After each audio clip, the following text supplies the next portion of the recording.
औज़ुबिल्लाहिमिनश्शैतानिर्रजीम बिस्मिल्लाहिर्रहमानिर्रहीम। शुरू करती हूँ मैं अल्लाह के नाम से जो नहायत मेहरबान और रहम करने वाला है। मोअज़्ज़िज़ सामीन व कराम, अस्सलामु अलैकुम रहमतुल्लाह व बरकातहू। उम्मीद है आप खैरियत से होंगे। अल्लाह पाक आपके तमाम जायज़ हाजात को पूरा करे। अल्लाह पाक आपकी दिली मुराद पूरी करे, आमीन। हमारा आज का मौजू है ख्वाब में सफ़ेद कपड़ा देखने के हवाले से। इसकी मुख्तलिफ़ सूरतें हैं और मुख्तलिफ़ ताबीरें हैं जो इस वीडियो में बयान की जाएंगी। अगर आपने इस चैनल को सब्सक्राइब नहीं किया तो कर दें, घंटी के बटन को भी दबा दें ताकि आपको आने वाली वीडियो का नोटिफिकेशन मिल सके।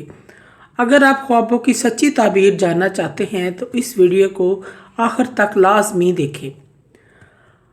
ख्वाब के अंदर अगर कोई मर्द सफ़ेद कपड़ा पहनता है या अपने आप को पहने देखता है तो इज़्ज़त और बुजुर्गी की दलील है, दौलत कामयाबी की अलामत है। अगर कोई औरत ख्वाब में सफ़ेद कपड़ा पहनती है, मौत की दलालत करता है। ऐसा ख्वाब देखने वाला शख्स सदका और खैरात करे। ख्वाब के अंदर सफ़ेद कमीज़ पहनना दीनदार होने, ईमानदार होने की अलामत है। अगर कोई औरत ख्वाब में किसी को सफ़ेद कपड़ा पहनते हुए देखती है, इज़्ज़त मर्तबा हासिल होगी, शादी होने की अलामत है। अगर कोई शादीशुदा मर्द ख्वाब में सफ़ेद कपड़ा पहने देखे तो माल आने की दलील है।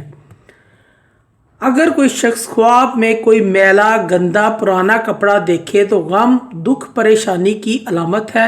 ऐसे शख्स को सदका और खैरात करना चाहिए। ख्वाब में सफ़ेद रंग का लिबास सीना या देखना दिली मुराद पूरी होने की, हालात दुरुस्त होने की अलामत है। ख्वाब में सफ़ेद लिबास धोना घर वालों के दीन इस्लाम पर पाबंद होने की अलामत है। ख्वाब में सफ़ेद कपड़े को काटना लड़ाई झगड़ा होने की अलामत है। अगर सफ़ेद कपड़े को ख़रीदता है, कामयाबी बेहतरी की अलामत है। अगर अपने कारोबार के लिए सफ़ेद कपड़ा कोई ख़रीदता है तो ये भी खैरियत बेहतरी की अलामत है।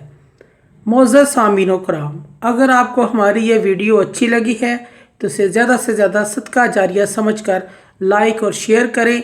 अल्लाह पाक आपके हामी नासिर हों। जज़ाकल्लाह।